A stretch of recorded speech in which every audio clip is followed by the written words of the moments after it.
जय जगन्नाथ स्वाति लग्नार जय नूतन जगन्नाथ। स्वाति लग्नार नूतन कार्यक्रम अतिथिଙ୍କ ସହ ଆଳାପକୁ ଆପଣଙ୍କୁ ସ୍ୱାଗତ କରୁଛି। ସର୍ବପ୍ରଥମେ ଆପଣଙ୍କର ପରିଚୟ ଜାଣିବାକୁ ଚାହିଁବୁ। नमस्कार। जय जगन्नाथ। ଜୟ ଜଗନ୍ନାଥ ସାର୍। 56 ଇଞ୍ଚ ମୋ ଛାତି, ରଚନା ମୋ ହାସ୍ୟ ଗୀତି, ହାତ ନ ମାରିବି କାଖ ପେଟ ତଳେ, କରିପାରେ କିତି କିତି, ଶୁଣେଇବି ଯଦି ଏଠି, ହସି ହସି ଗଡ଼ି ଗଞ୍ଜି ଚଢ଼ି ଫାଡ଼ି, ଉଡ଼ିବ ଆକାଶେ ଧୋତି, ସତ ମୁଁ ବଖାଣେ ଶତପଥେ ଥାଏ, ନାମ ମୋ ଦିଲ୍ଲୀପ ଶତପଥୀ, ନାମ ମୋ ଦିଲ୍ଲୀପ ଶତପଥୀ। ତାହେଲେ ଆଜ୍ଞା। ଆପଣ ନା ଦିଲ୍ଲୀପ ଶତପଥୀ, ଆପଣଙ୍କୁ ଅଶେଷ ଅଶେଷ ଧନ୍ୟବାଦ ବ୍ୟଙ୍ଗାତ୍ମକ ଭାବରେ ଆପଣଙ୍କୁ ପରିଚୟ ଦେଇଥିବାରୁ ଆପଣଙ୍କୁ ସାଧୁବାଦ ଜଣାଉଛି। ସାର୍ ଏଇ ବ୍ୟଙ୍ଗାତ୍ମକ ଆପଣ ପେଶାରେ କଣ କରନ୍ତି? ମୁଁ ପେଶାରେ ଆକ୍ଚୁଆଲି ଡାକ ବିଭାଗରେ କାମ କରେ। ଜଣେ ପୋଷ୍ଟମାଷ୍ଟର ବର୍ତ୍ତମାନ ଏଜି ପୋଷ୍ଟ ଅଫିସରେ ପୋଷ୍ଟମାଷ୍ଟର ଅଛି, ଆକାଉଣ୍ଟାଣ୍ଟ ଜେନେରାଲ ଭୁବନେଶ୍ୱର ସେଇ ପୋଷ୍ଟ ଅଫିସରେ ପୋଷ୍ଟମାଷ୍ଟର ଅଛି। ଆଉ ନିଶା ତ ସାହିତ୍ୟ ସାଧନା। ମୋର ଜନ୍ମ ଏଇ ଭୁବନେଶ୍ୱରରେ ହୁଁ 6 ନମ୍ବର ହସ୍ପିଟାଲରେ ମୋର ଜନ୍ମ। ଆଉ ଜନ୍ମରୁ ଆଜି ପର୍ଯ୍ୟନ୍ତ ମୁଁ ମୋର ବାପା ମାଙ୍କ ପାଖରେ ରହୁଛି, ଏଇଟା ଗୋଟେ ବଡ ସୌଭାଗ୍ୟ। ମୁଁ ଭାବେ ପ୍ରାୟତଃ ପିଲାମାନଙ୍କୁ ଏ ସୌଭାଗ୍ୟ ମିଳେନି, ଆଉ ମତେ ମିଳିଛି। ଇଏ ମତେ ପ୍ରଭୁଙ୍କର ଜଗନ୍ନାଥଙ୍କର ଆଶୀର୍ବାଦ ମୋ ଉପରେ, ଅଶେଷ ଆଶୀର୍ବାଦ। ଆଉ ମୋର ଶିକ୍ଷା ଦୀକ୍ଷା ସବୁ ଏଇଠି ଆଜ୍ଞା, ଏଇଠି ମୋର ଜନ୍ମ, ଏଇଠି ଶିକ୍ଷା ଦୀକ୍ଷା ପାଠ ପଢା। ଯଦିଓ ଗାଁ ମୋର ବିରୁପା ନଈ କୂଳରେ ରତ୍ନଗିରି ଯୋଉ ଅଛି ଯାଜପୁର ଜିଲ୍ଲାର, ହୁଁ କମ୍ପଗଡ ଗାଁ ମୋର, ହଁ କମ୍ପଗଡ ଗାଁ ମୋର। ଏବଂ ତାପରେ ବାପା ଏଠି ଚାକିରି କରିଥିଲେ, ତେଣୁ ମୋର ଜନ୍ମ ଏଇଠି, ଏଇଠି ପାଠଶାଠ ସବୁ ଏଇଠି। ଆଉ ମୋର ପୋଷ୍ଟ ଗ୍ରାଜୁଏସନ ଆଜ୍ଞା ମ୍ୟାଥମେଟିକ୍ସରେ, ଗଣିତ ବିଭାଗ ଗଣିତ ଶାସ୍ତ୍ରରେ ପୋଷ୍ଟ ଗ୍ରାଜୁଏସନ ଏବଂ କମ୍ପ୍ୟୁଟର ସାଇନ୍ସରେ ମଧ୍ୟ ପୋଷ୍ଟ ଗ୍ରାଜୁଏସନ। ହୁଁ କିନ୍ତୁ ଯେହେତୁ ସାହିତ୍ୟ ଗୋଟେ ଆମର ରକ୍ତରେ ଅଛି, କଳା ସାହିତ୍ୟ। ମୋ ବଡ ବାପା ଜଣେ ପ୍ରସିଦ୍ଧ ପାଲା ଗାୟକ ପ୍ରଭାକର ଶତପଥୀ, ସେ ଚାଲିଗଲେଣି। ହୁଁ ଓଡିଶାର ସୁନାମଧନ୍ୟ ଗାୟକ କୋକିଳ ଉପାଧି ପାଇଥିଲେ।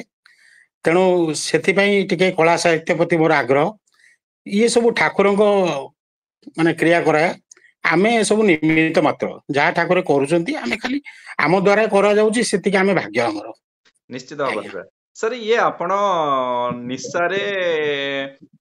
ବ୍ୟଙ୍ଗାତ୍ମକ କବିତା କରିବା, ପେଶାରେ ଡାକ ବିଭାଗ, ତା ସହିତ ଆପଣଙ୍କର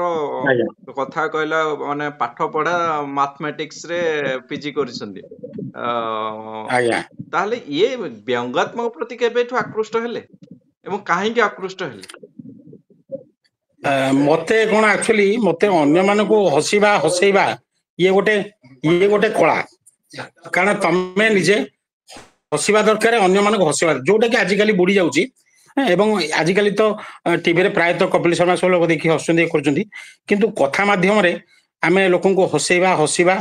ମତେ ବହୁତ ଭଲ ଲାଗେ। ପିଲାଦିନରୁ ଏଇଟା ଗୋଟେ ଆଗ୍ରହ ଥିଲା। କାହିଁକି ନା ପିଲାଦିନ ଯାହା କଟିଥିଲା ମୋର ବଡ ଥାଟରେ ମନେ ପଡେ। ଯାହା ପିଲାଦିନ ମୋର କଟିଥିଲା ବଡ ଥାଟରେ, ନଥିଲା ପଛକେ ପାଦରେ ଚପଲ, ଗୋଟିଏ ବି ବୋତାମ ପେଣ୍ଟରେ, ଗାମୁଛା କଷିକି ଭିଡା ହୋଇଥିଲା ଥଣ୍ଟର ପେଟିଆ ଅଣ୍ଟାରେ, ଶୟନ ଭୋଜନ ଛଡା ସମୟଟା କଟୁଥିଲା ମୋ ଗାଁ ହାଟରେ। ଜାମୁ ଖଜୁରୀ କି ବରକୋଳି କେବେ ଭୁଲ ହେଇଗଲେ ବାଣ୍ଟରେ, ଝଗଡାକୁ ବଡ ଆଗଭର ଥିଲି, କଥା କହୁଥିଲି ଆଣ୍ଟରେ। ହପ୍ତାରେ ଦିଥର ପଞ୍ଚାୟତ ଘରେ ମହକେ ଚୁଙ୍ଗୁଡି ଘାଣ୍ଟରେ, ଶିଆଳ ଯେତେ ସବୁ ମାଠିଆ ଚଟା ମୁଁ ମାଛ ଖାଉଥିଲି ଥଣ୍ଟରେ। କାହା କାହା ନାଁରେ କେତେ ଅସ୍କିତ କଥା ଲେଖିଥିଲି କାନ୍ଥରେ, କାହା କାହା ନାଁରେ କେତେ ଅସ୍କିତ କଥା ଲେଖିଥିଲି କାନ୍ଥରେ, ମୋ ନାଁରେ କିଏ ତୁଣ୍ଡ ଖୋଲିଦେଲେ ଖୋବି ଦିଏ ତା ଦାନ୍ତରେ, ଖୋବି ଦିଏ ତା ଦାନ୍ତରେ। ଭିଲିଆନ ରୋଲ ପକାଥିଲା ମୋର ଫିସନ ଗାଁ ନାଟରେ, ଭିଲିଆନ ରୋଲ ପକାଥିଲା ମୋର ଫିସନ ଗାଁ ନାଟରେ। ହିରୋଇନ ସାଥେ 4 ସିନ ପରେ ମରେ ପଛେ ହିରୋ ମୁଥରେ। ହିରୋ ପଛରେ ମରିବି, କିନ୍ତୁ ଭିଲିଆନ ରୋଲ ଟା ମୁଁ କରିବି। ସବୁ ଦୁଷ୍ଟାମିର ସୀମା ଲଙ୍ଘି ଯେବେ ଖାଇଲି ମୁଁ ଯେବେ ଛାଟରେ, ସବୁ ଦୁଷ୍ଟାମିର ସୀମା ଲଙ୍ଘି ମାଡ ଖାଇଲି ମୁଁ ଯେବେ ଛାଟରେ, ସବୁ ଥାଟ ଛାଡି ମୁଣ୍ଡ ପଶିଗଲା ଗଣିତ ବିଜ୍ଞାନ ପାଠରେ। ସବୁ କଳଙ୍କାରୀ ଲୁଚିଗଲା ମୋର ବନିଗଲି ବଡ ଭାଟରେ, ଜାଣେ ନା କେମିତି ବାଟ ଚାଲୁ ଚାଲୁ ଚାଲିଗଲି ଭଲ ବାଟରେ। ବହୁ ବନ୍ଧ ବାଡ ଡେଇଁ ମୁଁ ଆସିଛି କାରଳ କରାଳ ଚୋଟରେ, ଗୁରୁ ଆଶ୍ରୟ ବୋଧେ ଚାକିରିଟି ପାଇ ବନିଛି ସରକାରୀ ଭାଟରେ, ବନିଛି ସରକାରୀ ଭାଟରେ। ସରକାରୀ ଚାକିରିଟି କରିଛି ଡାକ ବିଭାଗରେ, ଲୋକଙ୍କୁ ସେବା ଦଉଛି, ଇଏ ଗୋଟେ ବଡ ଭାଗ୍ୟ ମୋର। ତେଣୁ ଯାହା ହଉ ଆଜି ଏ ସ୍ତରରେ ପହଞ୍ଚିଛି। ଟିକେ ଆପଣ ମାନେ ଖୋଜୁଛନ୍ତି, ପଢୁଛନ୍ତି, ଭଲ ଲାଗୁଛି। ବହୁତ ସୁନ୍ଦର ସାର୍, ବହୁତ ସୁନ୍ଦର ସାର୍। सर वर्तमान आमे गोटे कथा हबा टिके युवपीढ़ी आड़ू टिके जिबा वर्तमान युवपीढ़ी साहित्य हाँ को जतिकी भल पाउछंती ये व्यंगात्मक ठारू टिके आज्ञा दूरेई रहउछंती आर कारण कोन होई हाँ पारे व्यंग साहित्य ठारू व्यंग एक्चुअली एमाने एक्सेप्ट करूना व्यंग साहित्य गोटे साहित्य कहीं तापाई आज पर्यंत केबे देखिछन्ती व्यंगरे साहित्यिक जने किए व्यंग साहित्यिक सी एकाडेमी पुरस्कार पाइबा कि कौन सम्मान पाए ये सब जिनिस नाही एक्चुअली माने सरकार अभिधान नहीं भी कौटी नहीं माने व्यंग कवि टे सब बेले अवहेलित एक तो साहित्यिक अवहेलित व्यंग कवि टे अवहेलित नहीं सर आमे तापर तो से व्यंग नहीं साहित्य सृष्टि कले सर आमे तो सेटा ग्रहण करबानी काहे सत्यनाश हुंतु हमर अन्य जने हाँ अछंती सेमाने तो बहुत परिचित ज्ञान होता हाँ ज्ञान होता हुंतु सत्यनाश हाँ हुंतु तो परिचित बहुत परिचित किंतु किंतु सेमाने भी जेतिकी तो जेतिकी पुरस्कार प्राप्त सम्मान हाँ सेमाने सम्मान एक्चुअली लोक माने दउछंती सत्यानाश मोर बंधु ज्ञान भाई भी मोर सहकर्मी हाँ सेमाने भी तांको तू भी सुनिची मो केते जिंस भी से माने जानिछंती किंतु जिंस होची जेतिकी सम्मान से माने पाइबा कथा से माने कोन एक्चुअली पाइछंती पाइ नांती सेमाने आमे ताकू सम्मान देइछे लोक माने सम्मान देइछंती लोक आदृत अछि व्यंग साहित्यर सब बेले लोक आदृत काहे ना आमे पूरा लोक टी हसू लोक हसिले टी खुशी होंती सेतिकी हमकू भल पाती सेटा पाइछु निश्चित भाବରେ सर आगामी पीढ़ी से चाहिए आगामी पीढ़ी जदि चाहिए व्यंग साहित्य से लिखतु पढ़तु शुणु एक्चुअली व्यंग साहित्य साहित्य को पढ़तु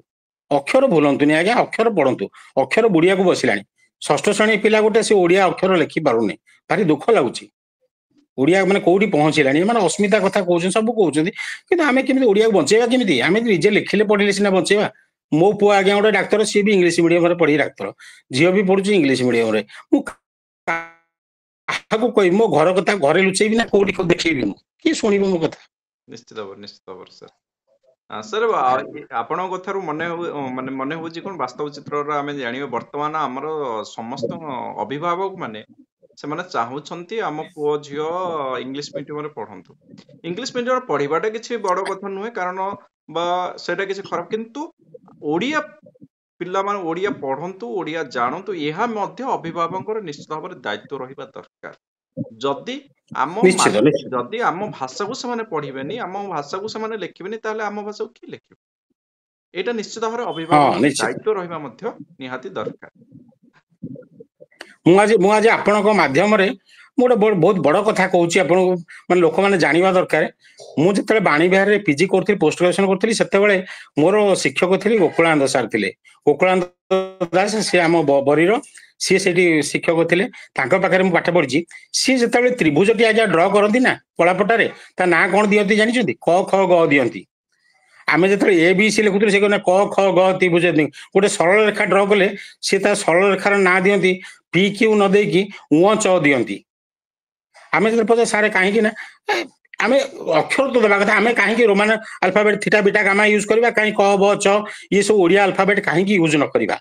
किंतु सेतेबेले भी आम सांगे जो पिला माने थिले जो माने कि माने किसी तेलुगु पिला थिले से माने आसिक रही जाइछन्ती से माने ओडिया लिटरेचर जानना किंतु ओडिया रे कथावार्ता करछन से सर एटा कोन अरे तमे तम भाषा रे लेखो ना किछि असुविधा नै आमे ओडिया रे लिखि दउछु तमे तेलुगु रे लेखो ना कोन असुविधा अछि तेणु प्रथम अक्षर को सम्मान दवा दरकार जोटे सार दउथिले एवं मु भी तांकटू सुनिछि सी भी जने बड़ साहित्यिक तेणु सम्मान आम अक्षर को दवा दरकार भाषा को दरकार साहित्य को दरकार कला को दरकार जदि यही जदि समृद्ध करदेले आम ओडिशा को नहीं टॉप को जाई परिबा अन्य कौन बाट नाही आम भाषा आम साहित्य आम संस्कृति याकू न होई कि आम ऊपर को उठिबा ना आउ कोन पहाच कोठी रहिला निश्चित भाव सर सर आ गोटे प्रश्न रहिबो वर्तमान आपण कर्ममय जीवन भितर व्यंग व्यंग कविता लिखिबा पे केतले समय पाते एवं केमिति लिखंती हाँ यहाँ गोपीनाथ महांती सी गोटे बढ़िया कथा कही सी कही साहित्य माड़े जहाँ गप कि उपन्यास कि जिते आसे सी कालीसी माड़िला बेलिया माड़े आपन को सी रखई दबनी सी राति अधे पारे आप गाड़ी चलेला बेले मु केते थर गाड़ी चलेला बेले भी गोटे गोटे पद मन पड़ जाए काले मु भूली जीवी सेठी टिके टिपी दिए कहीं ना सी जिते आसो से आप रखिया करदेबनी सी साहित्य गोटे निशा से भाया ଆପଣ ହେଲେ ଆଉ ରଖିବା ରାତି ଅଧରେ ମୁଁ ଉଠିକି ଲେଖିଛି ସକାଳୁ ଉଠିକି ଲେଖିଛି ବେସିକାଲି ମୁଁ ପସନ୍ଦ କରେ ସକାଳୁ ଲେଖିବାଟା ଟିକେ ଭଲ ଲାଗେ ସକାଳୁ ପଢିବା ସକାଳୁ ଲେଖିବା ନିହାତି ଟିକେ ସେତେବେଳେ ଭଲ ଭାବନା ଟିକେ ମାଇଣ୍ଡଟା ଶୋଇକି ଉଠିଲା ପରେ ଟିକେ ସ୍ଥିର ଥାଏ ତେଣୁ ଭଲ ଆସେ ଆଉ ଗୋଟେ ଆମ ବ୍ୟଙ୍ଗାତ୍ମକ ମୁଁ ବହୁତ ଜିନିଷ ଆପଣଙ୍କୁ କହୁଛି ଲୁଚେଇବିନି ମୁଁ କହୁଛି ବହୁତ ଭାବନା ଗୁଡାକ ମୋର ପାଇଖାନାରେ ଆସେ হ্যাঁ କାହିଁକି ପାଇଖାନା ଏମିତି ଗୋଟେ ଜାଗା ଆପଣ ସେଠି ବସିଲେ ଆପଣ କବିତା ସୃଷ୍ଟି ହେଇଯାଏ ଏଇଟାକୁ ଦେଖିକି ମଧ୍ୟ ଅନ୍ୟମାନେ ମତେ ଥରେ ଗୋଟେ ସେଇ ପାଇଖାନା ଘର ବିଷୟରେ ଗୋଟେ କବିତା ଲେଖିଥିଲି ତାକୁ ପସନ୍ଦ କରିଥିଲେ କହିଲେ ଆପଣ ଏଇଟା କେମିତି ଭାବିଲେ ସମସ୍ତଙ୍କର ଆସେ କିନ୍ତୁ ସମସ୍ତେ ଏକ୍ସପ୍ରେସ କରିପାରନ୍ତି ବ୍ୟଙ୍ଗ କବି ହିସାବରେ ମୁଁ ଆଜ୍ଞା ଯାହା ଦେଖେ ତାହା କହିଦିଏ ଏକ୍ସପ୍ରେସ କରିଦିଏ ଲୋକଙ୍କୁ ଭଲ ଲାଗେ ସେଥିପାଇଁ ଟିକେ ନିଶ୍ଚିତ ଭାବରେ ସରଳ ଜିନିଷଟା ନିଶ୍ଚିତ ତେଣୁ ଭାବରେ ନିଶ୍ଚିତ ଭାବରେ ସକାଳ ସକାଳ ଜିନିଷଟା ସକାଳଟା ଭଲ ରାତିଟା ଭଲ ନୁହଁ ସକାଳୁ ଫ୍ରେଶ ମାଇଣ୍ଡ ଥିବ ମନରେ ଭଲ ଶୁଦ୍ଧ ଚିନ୍ତାଧାରା ଆସିବ ଐଶ୍ୱରିକ ଚିନ୍ତାଧାରା ଆସିବ ଆଧ୍ୟାତ୍ମିକ ଚିନ୍ତାଧାରା ଆସିବ ଯାହାକୁ ନେଇକି ଆପଣ ସାହିତ୍ୟ ସୃଷ୍ଟି କରିପାରିବେ ନିଶ୍ଚିତ ଭାବରେ ସାର୍ ନିଶ୍ଚିତ ଭାବରେ ସାର୍ ଆଉ ଗୋଟିଏ ଆମର ପ୍ରଶ୍ନ ରହିବ ବର୍ତ୍ତମାନ ଆମର ଯୁବପିଢି ଯୋଉମାନେ ସାହିତ୍ୟକୁ ଭଲ ପାଉଛନ୍ତି ସେମାନଙ୍କ ପ୍ରତି ଆମର କଣ କର୍ତ୍ତବ୍ୟ ରହିବା ଦରକାର ଯୋଉମାନେ ସାହିତ୍ୟକୁ ଭଲ ପାଉଛନ୍ତି ସେମାନଙ୍କ ପ୍ରତି ହଁ ଆମ ପ୍ରଥମେ ଭଲ ଆମେ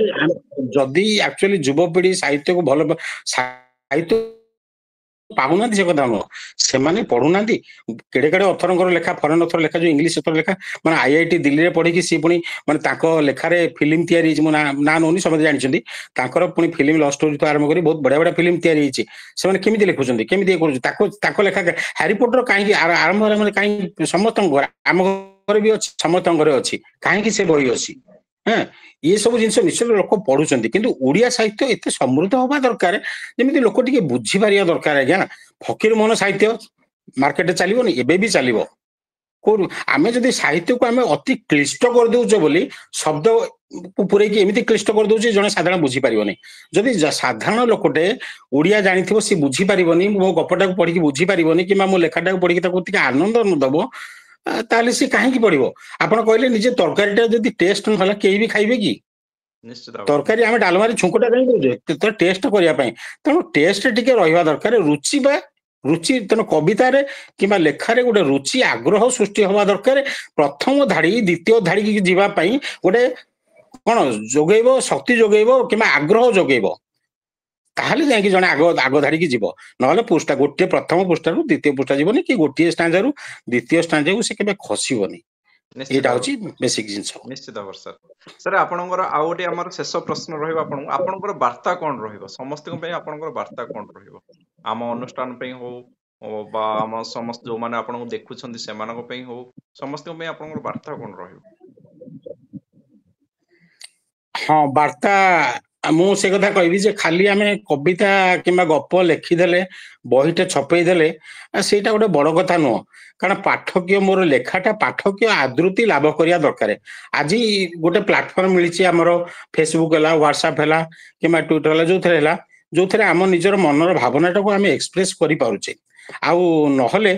ସାହିତ୍ୟ ତିଷ୍ଠିବନି ସେଥିପାଇଁ ମୋର ଗୋଟେ କବିତା ଗୋଟେ ପୁରୁଣା କବିତା ଥିଲା ମୁଁ ଏଠି କହିକି ଆପଣଙ୍କୁ ସାରିଦେବି କବିତାର ଶୀର୍ଷକ ହେଲା ଚାଲ ସାହିତ୍ୟ ଖେଳିବା ଚାଲ ସାହିତ୍ୟ ଖେଳିବା ତୁମେ ଗପ ଲେଖ ମୁଁ ଲେଖେ କବିତା ଦୁହେଁ ମିଶିକରି ଟିକେ ପଢିବା 10-12ଟା ଲେଖା ହୋଇଗଲେ ପୁଣି ଗୋଟେ ବହି ଛାପିବା ଚାଲ ସାହିତ୍ୟ ଖେଳିବା କିଛି ଟଣାଟଣି ଲେଖା ଯୋଡିବା ଆମେ କବି ହୋଇ ଆଗେ ବଢିବା କିଛି କଥା ନଥା ଆଉ କବିତାକୁ ନେଇ ଆବୁରୁ ଜାବୁରୁ ବହିଟେ ଛପାଇ ସାହିତ୍ୟ ବଜାର ଜାଳିବା ଚାଲ ସାହିତ୍ୟ ଖେଳିବା ମୋ ବହିରେ ଶୋଭା ତୁମ ମୁଖବନ୍ଧ ତୁମ ବହି ପରେ ମୋର ଥାଉ ଫଟୋ ଟେକାଟେକିକିରି ଲେଖିବା ମନ୍ତ୍ରୀ ନେତାଙ୍କର ପ୍ରଶଂସା ପତ୍ରଟି ପ୍ରଥମ ପୃଷ୍ଠାରେ ରଖିବା ଚାଲ ସାହିତ୍ୟ ଖେଳିବା ମୋ ଛପା ବହି ତୁମର ଦାୟିତ୍ୱ ମୋ ବହି ଛପା ତୁମର ଦାୟିତ୍ୱ ତୁମ ବହି ଛପା ମୋ ମୁଣ୍ଡରେ ନ୍ୟସ୍ତ ବନ୍ଧେଇ ମଲାଟ ସିଇବା ଦୁହିଁଙ୍କର ପ୍ରଚୁର ପ୍ରଚାର ଅପର ବହିରେ କରିବା ଚାଲ ସାହିତ୍ୟ ଖେଳିବା ବହୁତ ସୁନ୍ଦର ଭିତରଟା ଟାଣ ଭିତରଟା କ୍ଷୀଣ ବାହାର ଚିକଣ 250 ଟଙ୍କା ଅଲଗା ପ୍ରେରଣ ଡାକରେ ପଠେଇବାକୁ ଗଲେ 250 ଟଙ୍କା ଅଲଗା ଅନଲାଇନ ରେ ବିକିବା ଉନ୍ମୋଚନର ମାସକ ପୂର୍ବରୁ ବିବାଦୀୟ ଟିକେ କରିବା ଚାଲ ସାହିତ୍ୟ ଖେଳିବା ହୁଏ ମୁଁ ଅଲୋଡା ମୋ ଲେଖା ପାସରା ତୁମେ ନାମ କର ଏ ଜଗତ ସାରା ଭାବନା ଆମର ବାଣ୍ଟିବା ମହାବାହୁ ହାତେ ସମର୍ପଣ କରି ଚିତ୍ତ ବିନୋଦନ କରିବା, ଚାଲ ସାହିତ୍ୟ ସାହିତ୍ୟ ଖେଳିବା, ଚାଲ ସାହିତ୍ୟ ସାହିତ୍ୟ ଖେଳିବା। ସବୁ ପ୍ରଭୁଙ୍କର ଇଚ୍ଛା, ପ୍ରଭୁଙ୍କୁ ସମର୍ପଣ କରିଦିଅ, ସବୁ ଠିକ ହେଇଯିବ ଆଜ୍ଞା। ଜଗନ୍ନାଥଠୁ ବଡ ଆଉ କେହି ପୃଥିବୀରେ ନାହିଁ ହେଲା ନିହାତି ଭାବରେ ଆଜ୍ଞା। ନିହାତି ତାଙ୍କ ଠାରୁ ବଡ କିଏ ନାହିଁ, ତାଙ୍କ ଭଳି କୌଣସି ଠାକୁର ବି ନାହାନ୍ତି। ତାଙ୍କ ପାଖରେ ଆଜ୍ଞା ଯେତିକି ସମର୍ପିତ ଯାହା ବି ପାଇଛି ତାଙ୍କଠୁ, ଯାହା ବି ପାଇବି ତାଙ୍କଠୁ। ଆଜ୍ଞା ଜଗନ୍ନାଥଙ୍କୁ ଟଙ୍କାଟିଏ ମାଗିଲେ ସେ ଟଙ୍କାଟିଏ ଦିଅନ୍ତି, ସେ 100 ଟଙ୍କା କେବେ ଦିଅନ୍ତିନି। ଆଉ ସେ ଟଙ୍କାଟିରେ ହିଁ ଆମକୁ ସନ୍ତୁଷ୍ଟ ରହିବାକୁ ପଡେ। ଇଏ ହଉଛି ପ୍ରଭୁପଣ, ଇଏ ହଉଛି ଭକ୍ତପଣ ଆଜ୍ଞା। ନିଶ୍ଚିତ ଭାବରେ ଧନ୍ୟବାଦ ସାର୍, ଆପଣଙ୍କ ସହ କଥା ହେଇ ବହୁତ ଭଲ ଲାଗିଲା। ରହୁଛି ଆଜ୍ଞା, ନମସ୍କାର, ଜୟ ଜଗନ୍ନାଥ। ଆପଣଙ୍କୁ ବି ବହୁତ ଧନ୍ୟବାଦ, ବହୁତ ଧନ୍ୟବାଦ। ଜୟ ଜଗନ୍ନାଥ, ଜୟ।